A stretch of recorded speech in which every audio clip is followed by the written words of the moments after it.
First of all, we make a homage to the Buddha, saying, chanting 3 times Namo Tassa. Namo Tassa Bhagavato Arahato Samma Sambuddhassa. Namo Tassa Bhagavato Arahato Samma Sambuddhassa. Namo Tassa Bhagavato Arahato Samma Sambuddhassa. Please repeat after I say. Buddhaṃ saranang gacchāmi. Dhammaṃ saranang gacchāmi. Sanghaṃ saranang gacchāmi. Dutiyampi buddhaṃ saranang gacchāmi. Dutiyampi dhammaṃ saranang gacchāmi. Dutiyampi sanghaṃ saranang gacchāmi. Tatiyampi buddhaṃ saranang gacchāmi. Tatiyampi dhammaṃ saranang gacchāmi. Tatiyampi sanghaṃ saranang gacchāmi. Pānāti pātā vēramaṇī sikkhapadaṃ samādhiyāmi.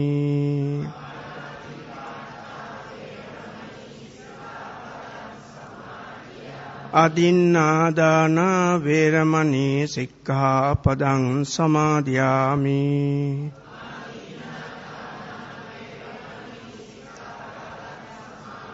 Kāmesu micchācārā vēramaṇī sikkhapadaṃ samādhiyāmi.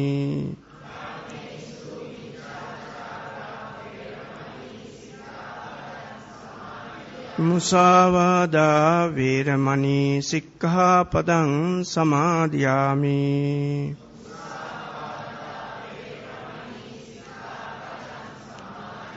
Suramēraya majjapamā daṭṭhānā vēramaṇī sikkhapadaṃ samādhiyāmi.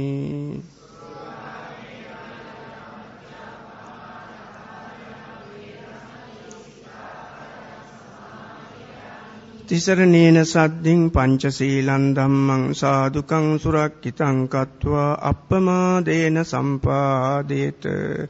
Everybody can say, Āma bhante.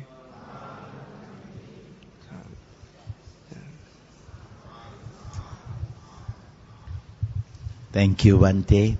Brothers and sisters, welcome to this course. I see most of you are new faces. I see a few old faces. But it's a tremendously interesting undertaking. We welcome you, right? Maybe those of you who are new were a little bit frightened off by the mumbo jumbo that we did just now. All right? But as you go along, you will see it has nothing to do with winning lottery tickets. It's a very deep. Everything that you participated in has a lot of meaning that goes back thousands of years. But I still want to immediately draw attention to the opening invocation as well as the little prayers that we did. No, it's okay. But you will see that at no point there did we say, we hope that the Buddha will help us or save us or whatever. Yeah?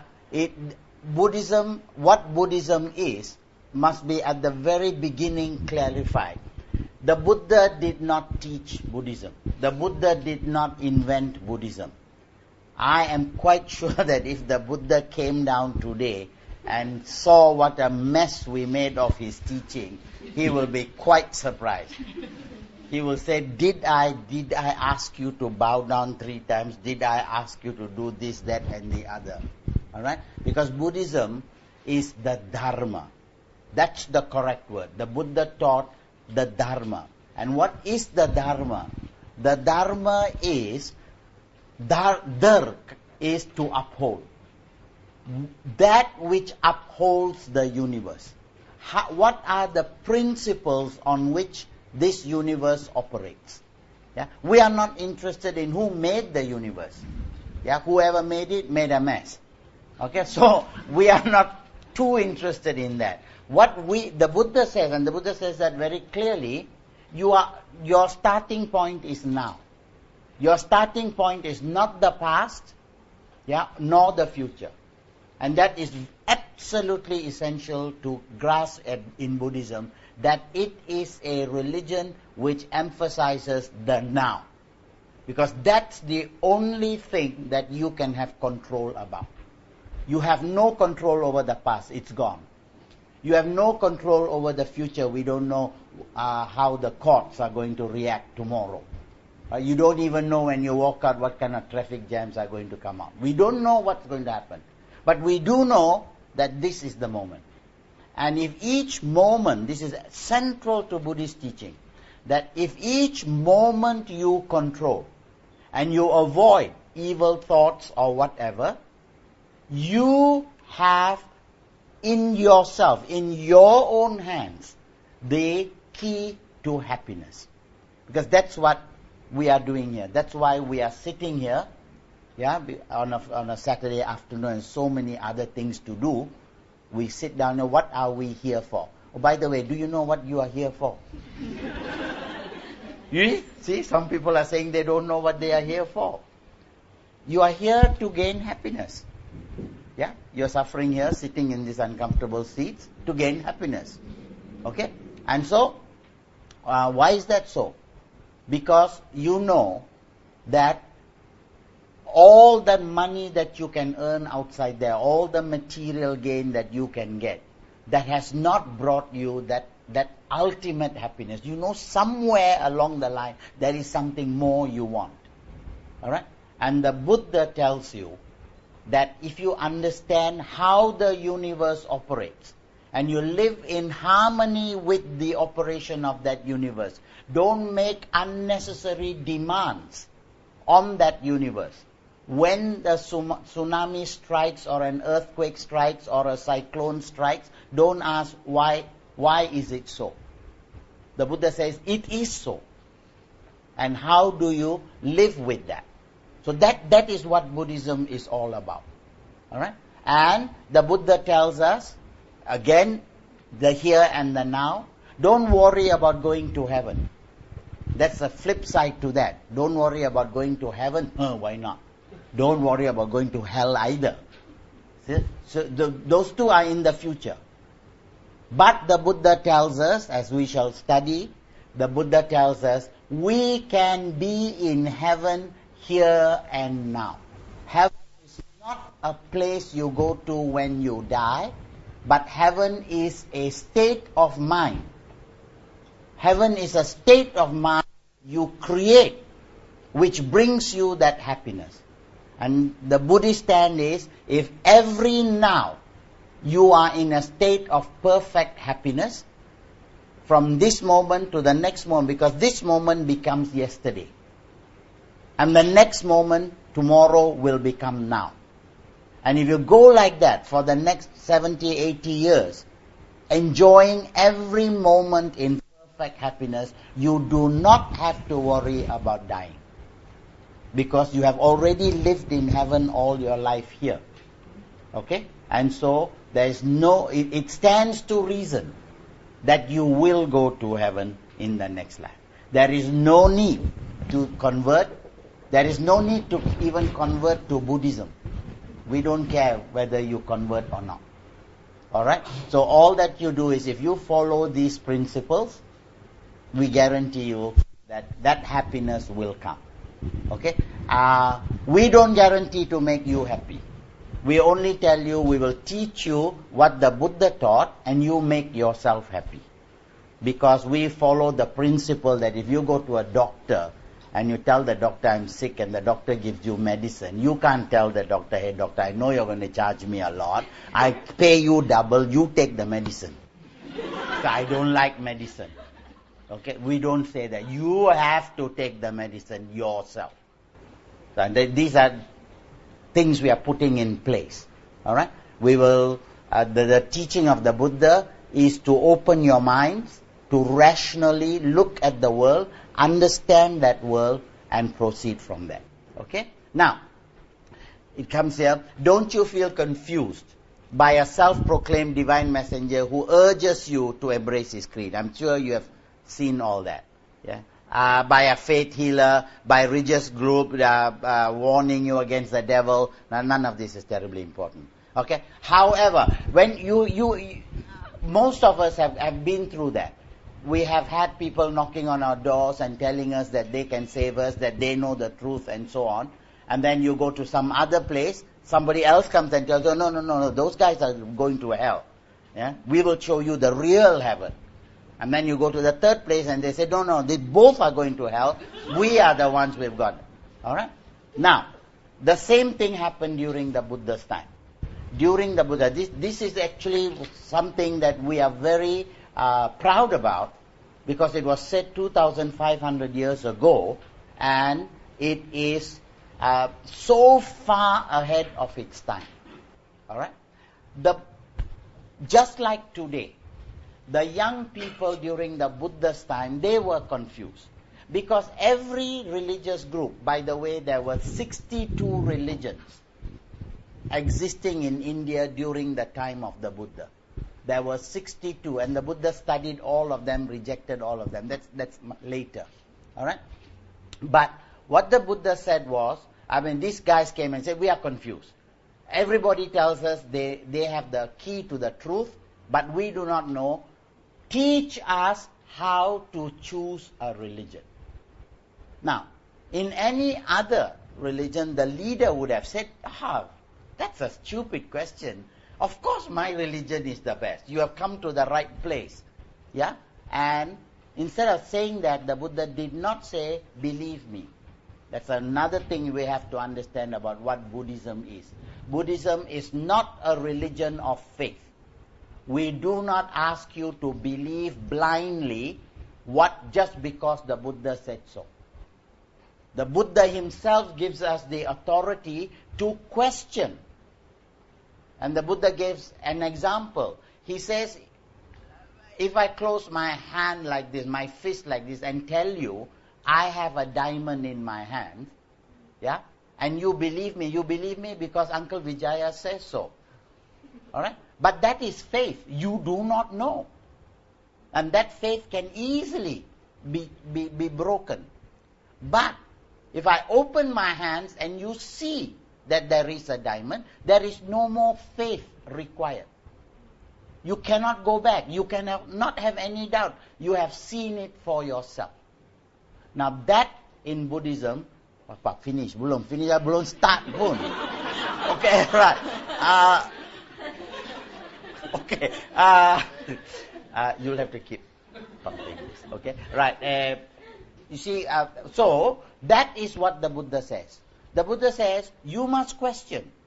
And those of you who are new to Buddhism, please remember, you have every right to question everything that the Buddha taught. Yeah? And the Buddha was challenged for 45 years. And everything that he was challenged with, he replied. And we are lucky that all of this has been recorded. So there is no question you will ask that has not been asked before. Okay? So you have to. However, we do ask that you ask the question in a civilized manner. Okay? In a respectful manner. We've had very, very crude ways of asking questions. So we ask you, you respect us when you ask the question. But if you ask in a spirit of inquiry, no Dhamma speaker, I give you this assurance now, no Dhamma speaker has any right to get angry with you for asking the question. If he gets angry with you, that's a sure sign he does not know the answer. Okay, that's a sure sign. If you don't know the answer, yesterday, for example, I was asked to explain chitta and vijnana. I don't even know how to spell chitta and vijnana. Straight away I said sorry, and Dr. Chan Kayin was with me. Both of us said no, sorry. If you had given us this as a written question, we got time to go back and read it up, we could have told you. But now we cannot. That's all that a Dhamma speaker can say. But he cannot condemn you, and he cannot tell you you will go to hell for asking that question.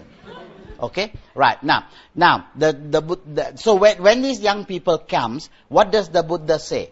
Yes, Kalamas, that was the name of the group of people. It is proper that you have doubt, that you have perplexity. For a doubt has arisen in a matter which is doubtful.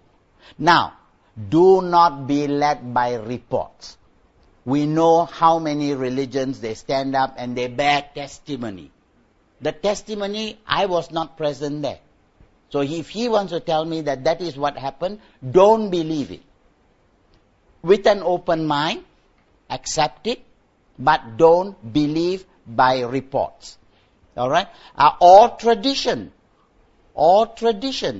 You see, you ask a lot of people, why they don't know lah, my father did, then where did your father get? Don't know lah, my grandfather before he came from China, he did, so I do lah. Alright? So, tradition. Alright? Or hearsay. You have a lot of this. You know, my friends, uncles, brothers, sisters, dogs, master, he was cured when he mentioned the name of a certain God. Bring him, no, he's not free to come. Okay? And then, of course, the more difficult one is, this guy was dying, and he changed his religion, and he was saved, he went to heaven. Can we go and visit him in heaven? No, cannot.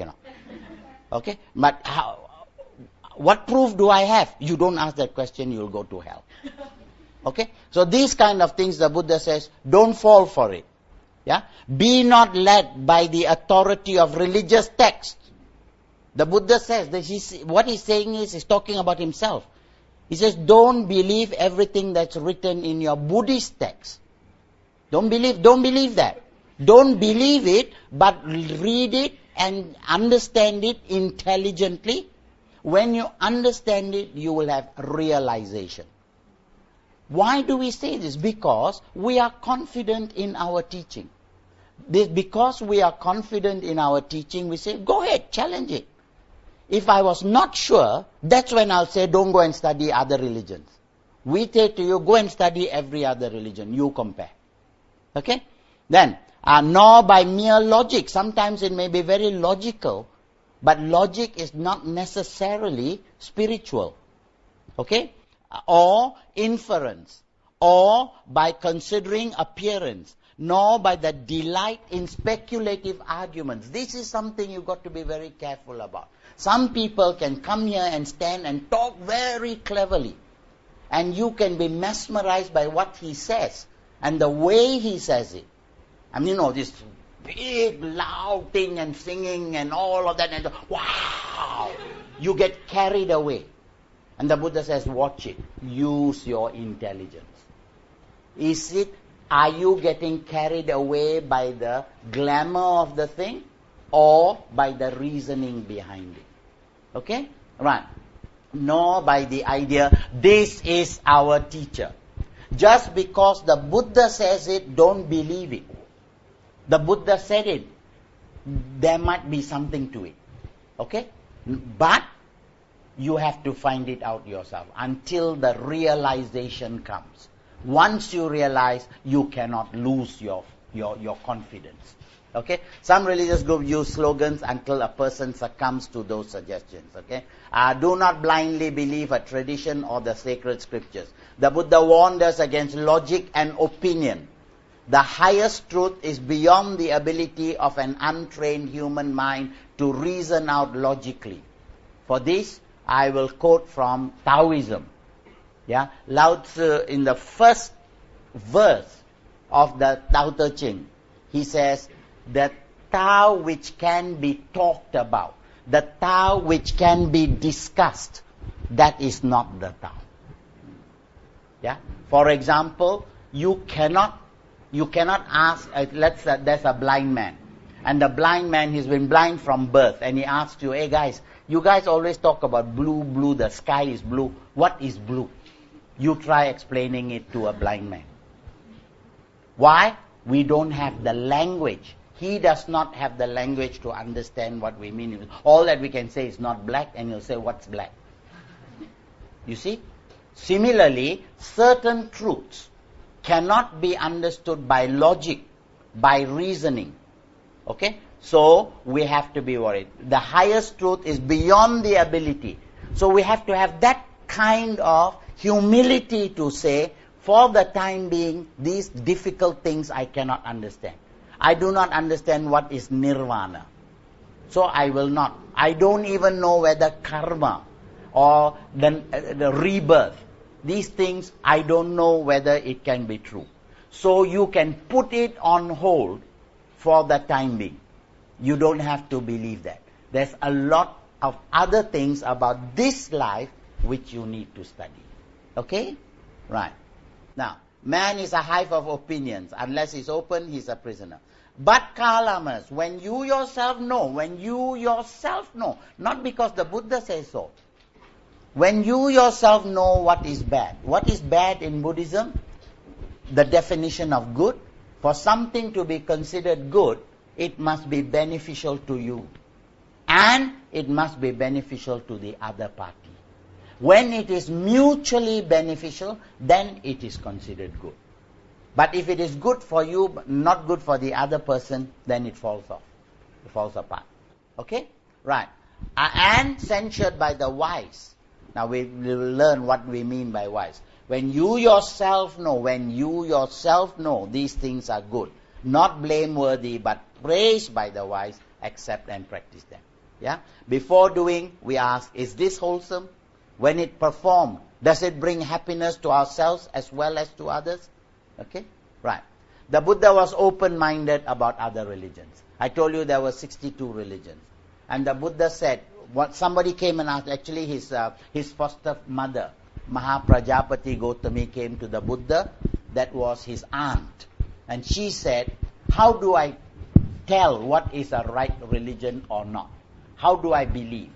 And the Buddha said, no problem. He did not say his teaching is the best. He said, the truth is to be found in all religions. You must respect sincere believers of the other religions. If a Christian is sincere, respect him. If a Muslim is sincere, respect him. Okay? But if he is a hypocrite, then watch it. On the other hand, he says, I teach 4 truths. There's only 4 things I teach. There is suffering.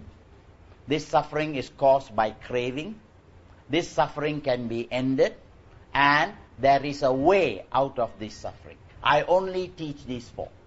If you can find any of these elements of my teaching in other religions, accept and respect those religions for that. All religions tell us don't kill, don't steal, don't commit sexual misconduct, don't tell lies. Respect all religions for that thing. Alright?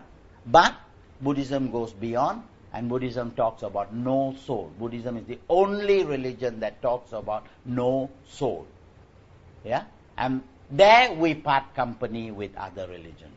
Other religions talk about a creator. We don't talk about a creator. There we part company. But when you can find the truth that is taught in Buddhism in other religions, accept it. Yeah? The freedom of thought is encouraged. Freedom of thought. That's what I started off with. You must think for yourself.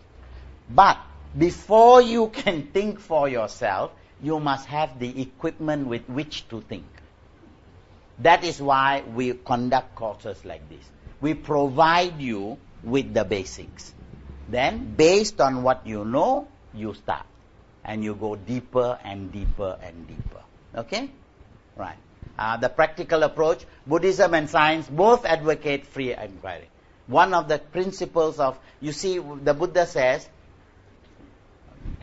very hard to, when you're watching the clock. Okay, right. Anyway, you see, when the Buddha was enlightened, the first person he meets, looks at the Buddha and asks the Buddha, "Are you a man?" And the Buddha says, "No, I'm not a man." Then he says, "Are you a god?" "No, I'm not a god either." Then this guy looks at the Buddha and says, "Very handsome, very good-looking guy, but a little bit cuckoo. He can't decide whether he's man or god." And then he asks, "Who are you?" And the Buddha says, "Known are the things to be known. I have known everything that is to be known. Whom shall I call my teacher?" Now, when you get an answer like that, yes, fancy meeting Brad Pitt on the road. "Are you God?" "No." "Are you man?" "Who are you?" "Well, I am. I got no teacher." So quite rightly, because how can you test? How can you test what the Buddha knows simply by looking at him? So the Buddha asked this guy to believe in him. The guy quite rightly and very importantly, the scriptures record that he put his tongue out at him and walked away. And walked off. The Buddha, very significantly, the Buddha did not stop him and say, "Hey, I'm just starting a new religion and you first one already failure. Anybody else wants to try?" That is what would have happened in any other religion. But the Buddha said, "You are not ready, go." The Buddha is unperturbed. The Buddha knows. That's again something about you are free to come, you are free to go. We never go from house to house. We don't do that. That's not our thing. You are free to come, you are free to go. All right? And that's where we learn that, on the very first incident. All right? Then the Buddha knows that when you want to teach something, you don't start by asking people to believe something they cannot test. So he goes, and that's actually happening this month, next full moon. Next full moon, we are going to have the first sermon where the Buddha teaches for the very first time. That is the thing. Okay, it's called a Dhamma Chakkapavattana Sutra. Anyway, in that very first sermon, the Buddha starts scientifically. He starts by saying the Four Noble Truths. He says, there is suffering.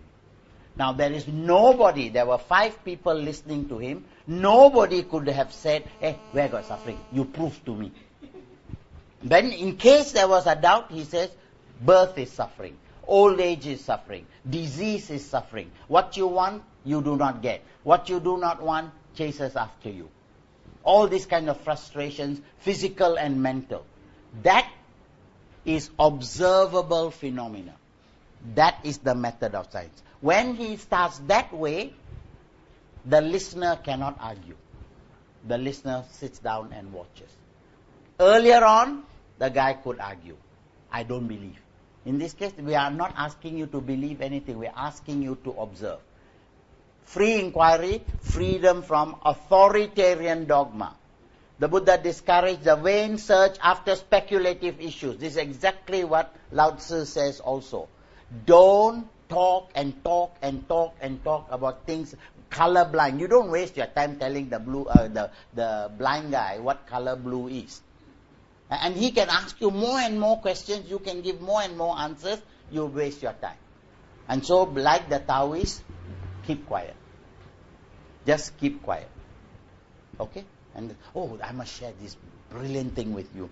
My grandson is 6 years old. My grandson and his mother were in Wanutama, and while they were having in the McDonald's, a girl comes with a little card, and she points it. My daughter reads it and gives her $10. So my grandson asked why. He said because she is deaf and dumb, so she can only write. Okay.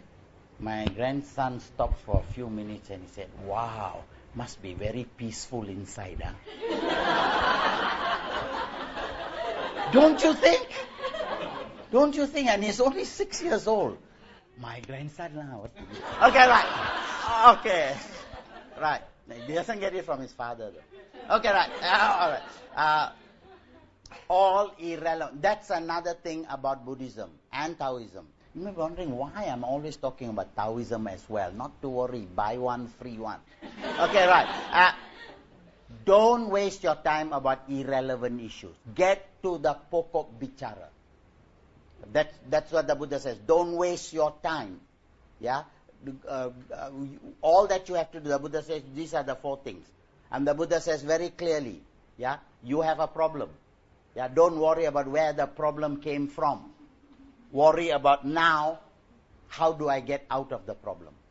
Okay, and that is your problem. Yeah? You don't worry about past and future. Okay, right. The fruits of the Dhamma can be experienced here and now. Very simple. You do good, you experience good. It's as good as that. You do evil, you experience evil. It is not punishment from heaven, but it is, what you call it? It is not punishment from heaven, but action and reaction. Action and reaction. Okay? If the punishment doesn't come immediately, it will come somehow. You don't study, don't expect to pass. Repeat. You don't study, forget about November. Okay? Right. But we will give you your 10% for coming here. Alright? Anyone who practices a path can attain. Anyone. It is meant for all. Yeah? No special people. Number 1. But you must walk the path.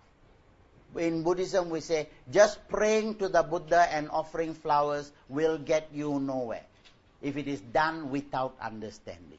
Okay? Right. Nibbana, Nirvana. They are the same thing. Maybe we should clarify that at this point. Sometimes you will see it is spelled Nirvana. Now it is spelled Nibbana. Sometimes you will see it spelled Kamma. Kamma. Sometimes Karma. Don't worry. Like Santi just told us, this is what we call Pali. It's just a matter of pronunciation. The Nirvana is used by the Mahayana. Okay? And they go for Sanskrit. So Sanskrit, you spell Nirvana. You see? Like in English, CAT is cat. In Chinese, it is chat. Chinese pula. Bahasa Malaysia, it's chat. CAT chat lah. Okay? Right. Okay. It is open to everyone. That's okay. That anyone who is willing to take the plunge to start studying this, it is open. There is no conversion. It's something that happens in your mind. And you decide to follow this teaching, that's it. You do not, just by wearing a yellow thread and walking around, does not make you any holier than other persons. Or if you call yourself Siddhartha Gan, it does not mean you are going to go to a Buddhist heaven. Yeah? Mother Teresa is more likely to be there before you. Why? Because she practiced Buddhism in her heart. Okay? Alright. Open lah, okay lah. Okay, now I'm on. Alright. Buddhism goes beyond science in its acceptance. Yes. Buddhism goes where science cannot explain. The late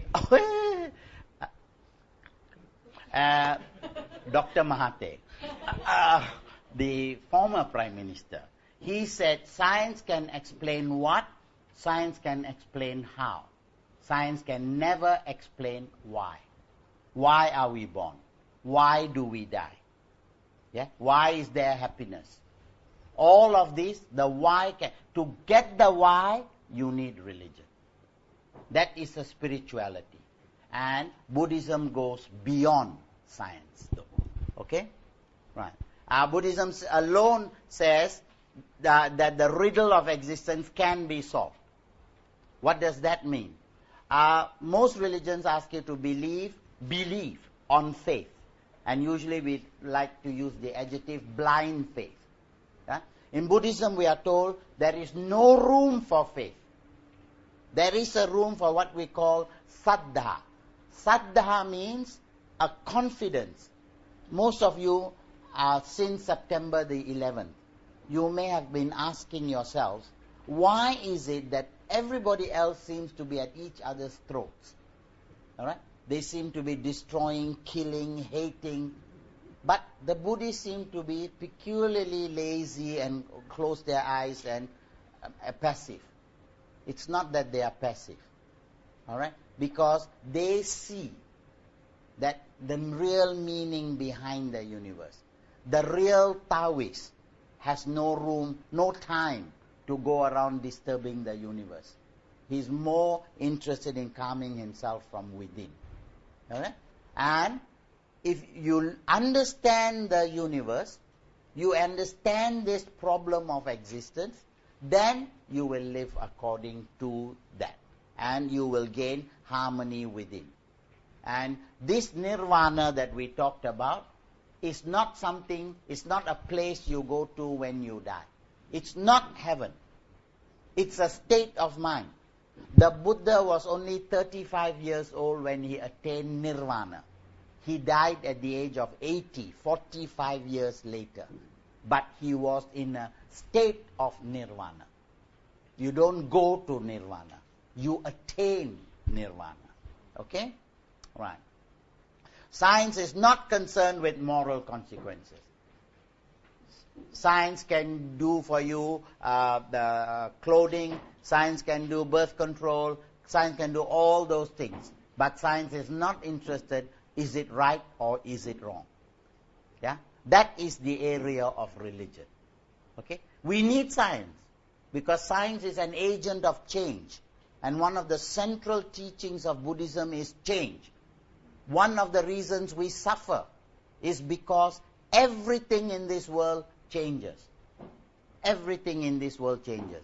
A few days ago, I was at a marriage counseling course. There were all these nice-looking couples waiting to get married. Oh my goodness, their eyes were shining, and they couldn't, even though it was a religious area, they couldn't keep their hands off each other.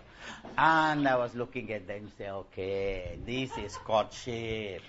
All right. Then I told them, guys, there's a very big difference between courtship, marriage, honeymoon, and hangover.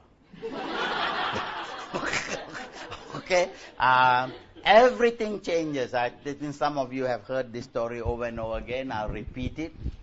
I once had a friend who came to me and said, Vijaya, when I first got married 40 years ago, life was beautiful. Every day I come home from work and my wife will bring the slippers, the dog will run around the house barking. It was so nice. But now the principle of change has taken place. Now I come home after work, the dog brings the slippers, the wife runs around barking. Okay? And if you don't understand that, then you suffer. But if you know that this woman you married tonight, oh, by the way, the women also, they wake up in the morning, what, this one I married now. Okay? So, be careful. Okay? Right. Bertrand Russell the Great. This, just because Bertrand Russell said, does not mean it is right. This is what the Buddhas warned you. Just because he said it right, don't say it is right. Now you check for yourself. Okay? It takes up where science cannot lead. Because it talks about psychology. Buddhism talks about psychology. Buddhism says nothing happens in the real world. Everything happens in the mind. The mind is how you perceive it. Yeah. Yesterday somebody asked me in Kinrara, how can I be born beautiful? Yeah. Is it I'm ugly now because last life I did bad things? So now if I do good things, will I be born beautiful? My question is, what is the meaning of beautiful? What is ugly? What is the meaning of ugly? We think chichaks are ugly. What do you think the chichak thinks of us? Okay? So what is ugly? Alright? So it's all a matter of perception. Alright? So similarly, as he says here, Buddhism goes into the mind. And Buddhism teaches you to see things as they really are. Yeah. The meaning of the word Buddha, the Buddha means the awakened one. We are all asleep. Yeah. Now, just now I talked to you about Confucianism, Taoism.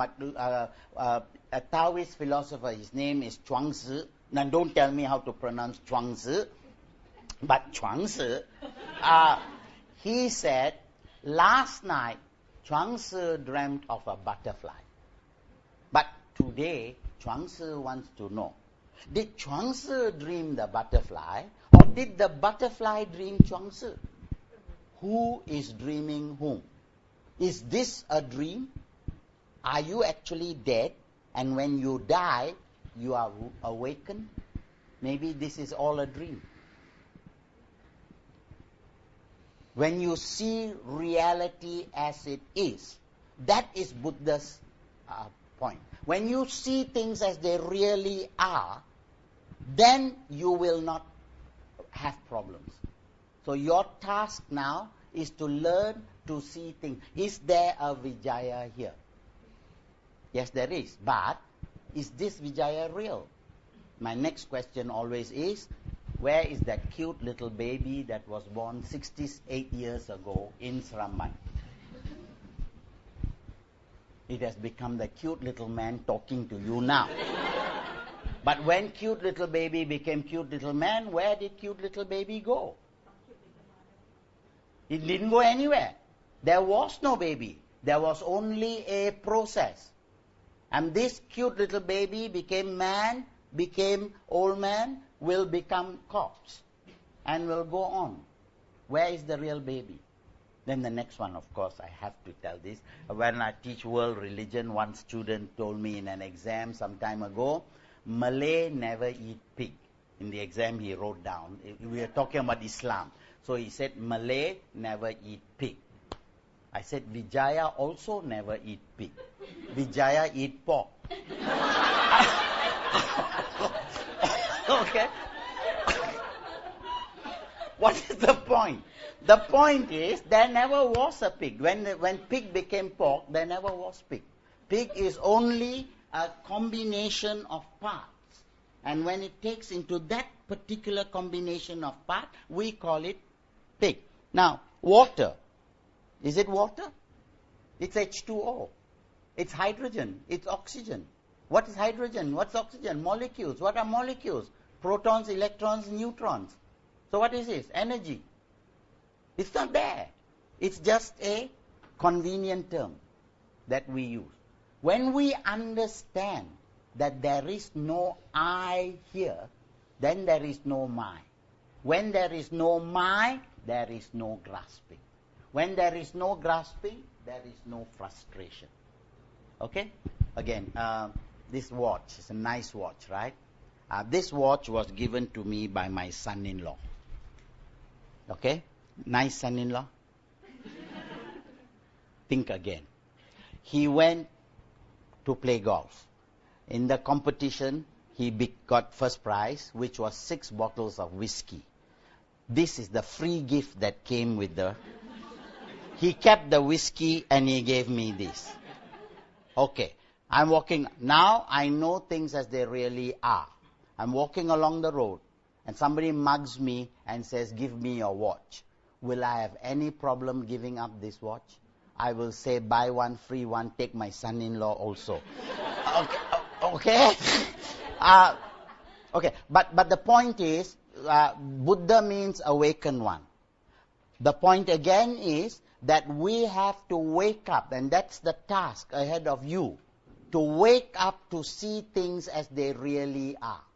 When you see things as they really are, you will not grasp at them.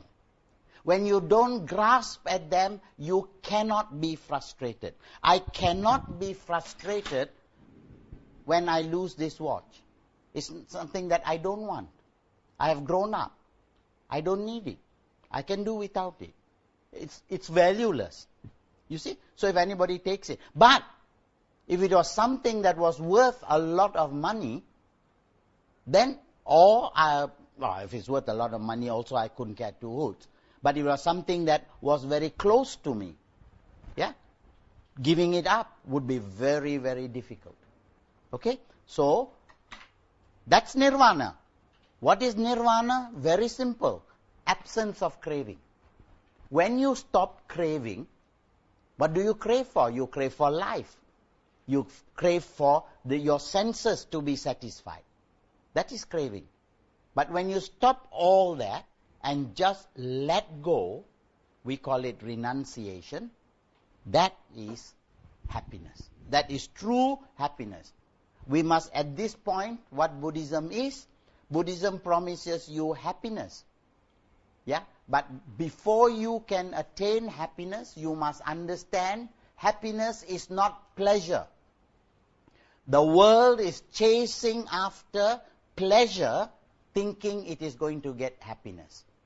Pleasure is temporary. Pleasure changes. That's what happens between a newly married couple and a couple that's been married for 40 years. All right? Why? Because change takes place. And you don't... But true happiness cannot change. True happiness is permanent. So we Buddhists, we go for the permanent form of happiness, while, that's another thing again in Buddhism, we follow the middle path. The middle path means don't go into extremes. The Buddha says there's nothing wrong with being rich. There's nothing wrong with having a lot of money. There's nothing wrong with enjoying the pleasures of the senses, good food, yeah, good music, good everything, but in moderation. If you do that, then that is what Buddhism is. Okay? Right. Self-reliance. Then the Buddha says, don't rely on God. Do not rely on God. You have to rely on yourself. Yeah? You also cannot say, he made me angry. He cannot make you angry. You make yourself angry, using him as the excuse. If you see things as they really are, then you'll say, you make me angry, you make laugh. You see? It's just like when a man is deaf, you go and call him, you idiot, you fool. Yeah. Because he didn't hear you. Can you, when somebody is making you angry, cut off your... See, but don't observe. Hear, but don't listen. If you can do that, you are a very happy person. It's as simple as that. And do you need to go to heaven to do all that? No. Here and now. Of all our griefs, sorrows, anxieties spring from the imperfections of heart and mind. We call that delusion. We call that not seeing things as they really are. Your heart and your mind must see things as they really are. Since man, when we say man, we mean woman also, okay? Please, nothing personal here. Yeah, is responsible for his own sorrow. Nobody makes you happy or sad. You make yourself happy or sad. You allow it. Yeah, it is within in his power. As much as you allow yourself to be angry, you can take the steps to stop being angry. You cannot say, I cannot help it. There's no such thing. You become your own master. That we give you in Buddhism. You do not need to pray to the Buddha. Alright? Okay. The Buddha explained, good deeds yield good fruits, while evil deeds yield bad fruits. The Buddha showed us the path. The Buddha showed us the path. He only showed the path. You got to walk it yourself. It's just like the doctor giving the medicine. Okay? Self-reliance is left to us. Effort is needed. This again we tell you now. If you think you can sit down there and call yourself a Buddhist and put all that and then make no effort to clean your mind, you may as well go home. Alright? The Buddha, no one saves us but ourselves. No one can and no one may. We ourselves must walk the path. The Buddhas merely show the way. We ourselves must walk the path. The Buddhas merely show the way. And what are the three things that all of us have? Hatred, anger, delusion. Actually, it should be the other way around. Delusion first. When you mistake a Vijaya to be here, when you mistake this to be something real, then you get the I. That's delusion. When there is an I and there is a you, yeah, then we make demands. We grasp at things. But all these things are not real either. Yeah? Is it neither pig nor pork? Yeah? Neither old man Vijaya nor baby Vijaya. When you see those things, then the delusion is the cause. When you have delusion, you get actually craving. The delusion leads to grasping and craving. All right? And by the nature, by its very nature, the grasping can never be satisfied. Why? Because the thing that I am grasping keeps changing as much as I. All of us have had this experience of going somewhere. We have always wanted something. We go to the supermarket, we save, and then we buy it. The moment we buy it and bring it, we say, should have bought the other one. Haven't we all gone? What has happened? Because you have changed and the object that you desire has changed. When you don't see that, you get frustrated. Okay? The best thing is, don't desire objects. Let go. The Buddha teaches us in Buddhism, we only need 4 things in this life. Do you know that? We only need 4 things. Food, shelter. Food, shelter, clothing, medicine. Think very carefully and take this message to the Sultan of Brunei. Okay? Do food. How much food do you need? How much food does a human being need for a day? Certainly not the amount of food that they put out at a banquet table in a 5-star hotel. One of the most sinful things on earth today is where you have these buffet dinners, where these people's eyes are that big and their stomachs are this small. And they go around and fill up the plate. And they go there, take, they come back, say, no, not this one. Then go back again. And what happens to all of this? Gets thrown away. Okay? So, food. How much food? How much shelter? All that you need is a roof on your head. Do you need 90 rooms in your palace? Yeah? At the end of it all, what happens? You commit suicide anyway. Okay? What's the point? No use. And you can avoid food, shelter, clothing. Ladies, how many dresses do you need? 1 to wash, 1 to wear. Think about that. Okay? How many shoes do you need? How many legs do you have? Okay? So, if you see things as they really are, you will find that all your needs keep coming down, more and more and more. Alright? All your needs coming down. But, when we don't do that, we suffer. So, what Buddhism is Buddhism tries to make you understand. Cut down your needs. When you cut down your needs, you have less need to make more money to buy the things that you do not need. Think about that. All right? And if you cut down your needs and you still have a lot of money left over anyway, one of the things as Buddhists we have to do is, you cannot be happy unless you make other people happy. That's a very, very basic principle of Buddhism. You can only be happy when you make others happy. Another thing is what Buddhism is. We have a wrong misconception of Buddhism. Most of us think, see the Buddha, he's just sitting there, eyes closed, he never does anything. Alright? He never does that. So we also don't do anything.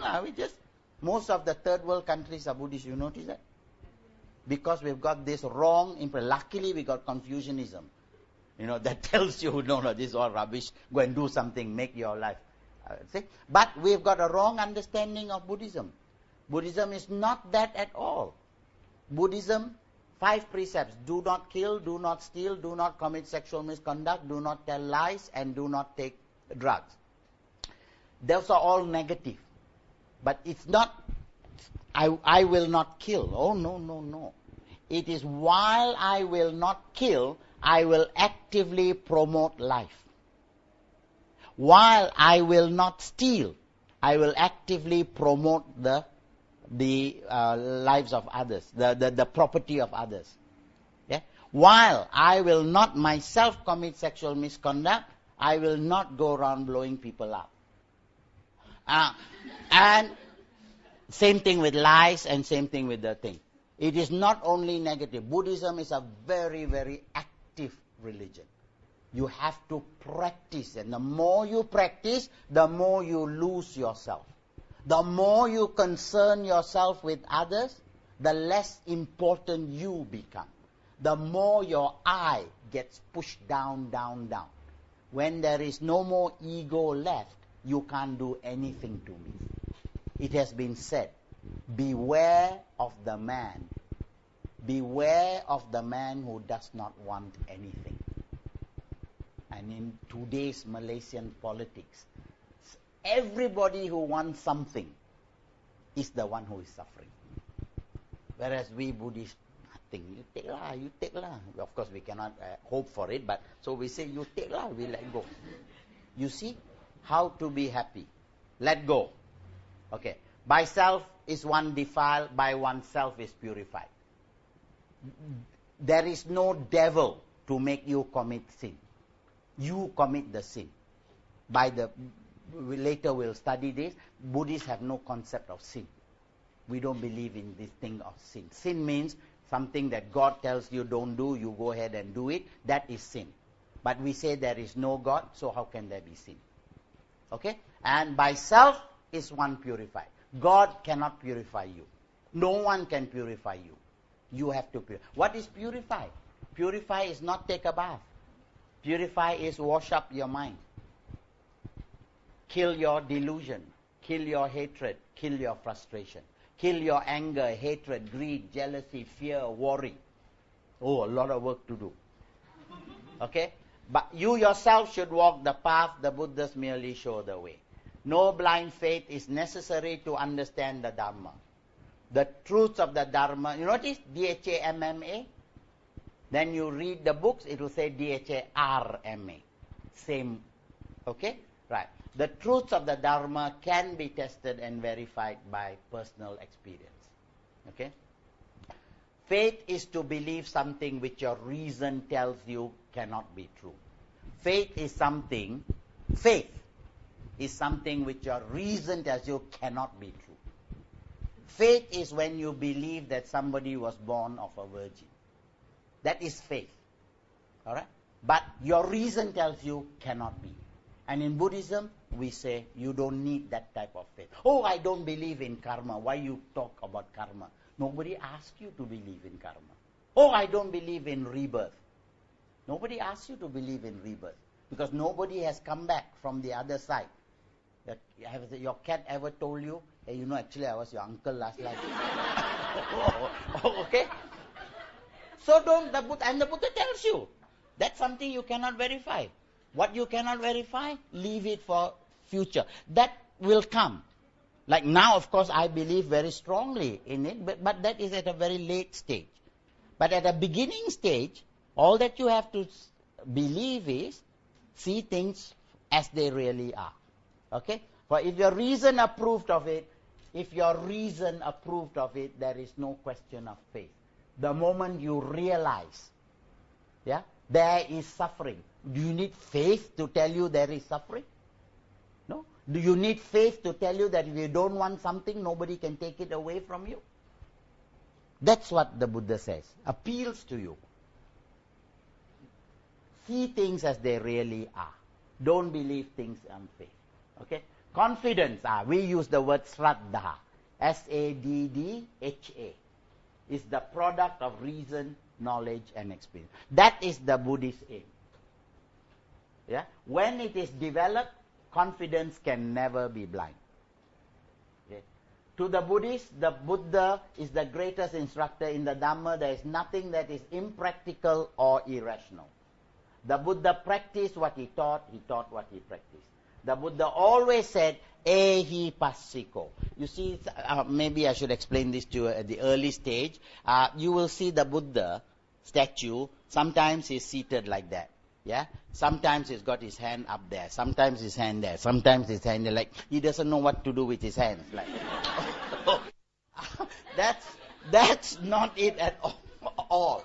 Okay? When he does this, what he's saying to you is, I have nothing to hide.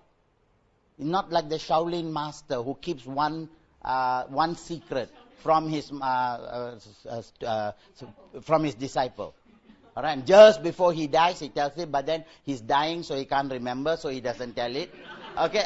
And little by little, it gets lost. But the Buddha says, no, I taught you everything, number one. Number two, I have nothing to hide. Come and see. Ehi passiko. Buddhism, this is the basic teaching of Buddhism, come and see. It does not say come and believe. You are not required to believe. All right? Okay. Accept my words only when you have examined them for yourself. Do not accept them simply because of the reverence. Here's the Buddha saying, whatever I teach you, don't believe. You test it until you realize it. Why? I was a human being. As a human being, I went through the same problems as you. Having done that, I came and I realized it. Now I'm telling you, you can do the same thing. He's not saying, you don't believe me, I'll punish you. You don't believe me, like Upaka, he says, you don't believe me, you go. That's okay by me. All right? But if you want to follow me, well, I got the happiness. You want to follow, you follow. And you can test it akalika. When we say we describe the Dharma, one of the qualities of the teaching of the Buddha is akalika. Akalika means you get the results immediately.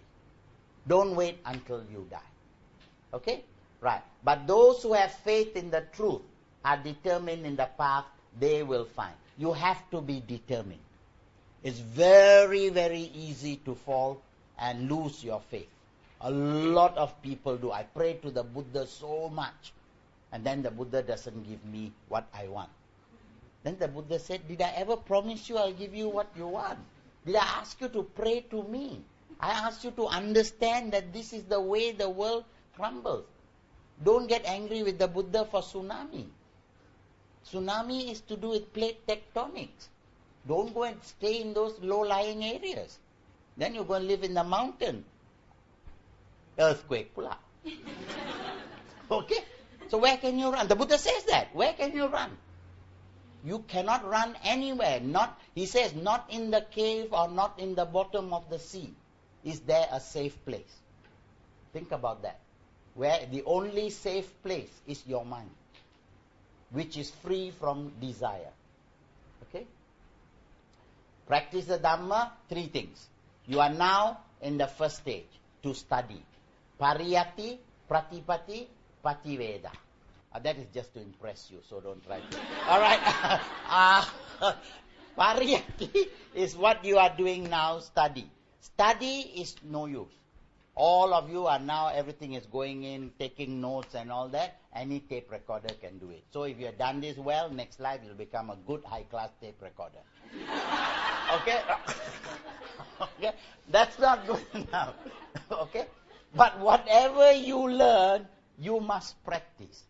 And the Buddha says, even though a man recites 10,000 verses and another man only practices 1 verse, he is the one who follows me. So, practice. Alright? And then, realize. Realize is this. We see, we have in Buddhism, give me 5 minutes more. Okay? We have in Buddhism 2 types of beings. One is Silava, and the other is Silamayo. All of us are Silamayo. Silamayo means we are working to be good. Yeah? I will not kill. We say in the morning, I will not kill. Just as you finish, the mosquito comes and, sorry, terlepas. Tomorrow I sure I won't kill. Okay? But never mind. You try and try and try. We are trying to be good. We keep falling. But the more we try, the easier it becomes. That is Silamayo. A Buddha cannot tell a lie. By nature, he cannot tell. I think most of you are like me. If you gave me a chicken and said, now squeeze the chicken's neck and kill it, I can't. If you tell me, even if you tell me to do it, I cannot. It's just not there. The Buddha is completely incapable. So that is the point at which realization comes. When you have realization, then you don't need to try to be good. So our Buddhist path is divided into study, to practice, and realize. At the point of realization, you don't need to think about it. You are already purified. Okay? Right. The learned man who does not practice the Dhamma is like a colorful flower without a scent. Or, the Buddha says, the man who recites the Dharma, who talks about it without practicing it, he is like a spoon which carries the soup. The soup will never, and the spoon will never know the taste of the soup. If you don't practice the Dhamma, you are simply a spoon carrying the Dhamma, but you don't know the taste of the Dhamma. So you have to practice. Okay? The Buddha says, he who sees the Dhamma sees the Buddha. That's why we say, Buddhang saranang gacchami, Dhammang saranang gacchami. We don't pray to that Buddha image. That Buddha image represents the teaching of the Buddha. When you look at it, you see Sila, Samadi, Panna. Okay? So don't pray to the Buddha. Look at that and remember the teaching. The teaching is actually in there. Okay? Buddhism contains an excellent moral code for monks and laity. Practicing morality is the first stage. Sila. Why am I pointing there? Let me show you. See, that's the Buddha image. It's like a triangle. The support of that image is the leg part. See, it's very broad. That is physical discipline. Don't kill, don't steal, etc. All right? Then the second stage, however, any monkey can be trained not to kill, not to steal, not to tell lies, not to commit sexual misconduct, any monkey can be trained to do that. Any dog can be trained to do that. No problem. So you also can be trained. Okay? But, and this is where the other religions fail. All the other religions only concentrate on sila, behavior, physical discipline.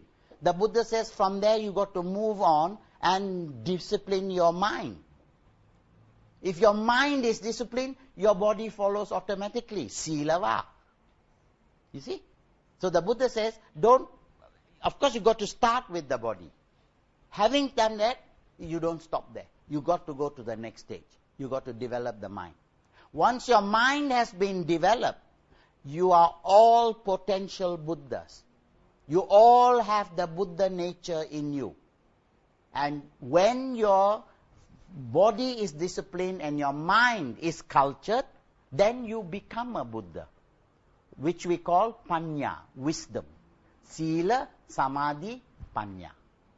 So the entire teaching of the Buddha is in that one statue. And that is what it means by saying, the morality is the first stage. All right? Beyond morality is wisdom. Wisdom is paramount for purity. What is wisdom? See things as they really are. The Buddha did not praise clever people. Clever people like Einstein, who eventually led to the building of the bomb. Those are clever people. Hitler was a clever man. Okay? So clever people are not what we are looking for. We have enough of them reported in the papers every day. All right? Genuine Buddhists must practice loving kindness, compassion towards everyone. A Buddhist, by the way, is not one who calls himself a Buddhist, but one who practices compassion. Okay? And loving kindness. Wisdom is gained by the development of the qualities of the mind, and this is the moment you all have been waiting for, the end.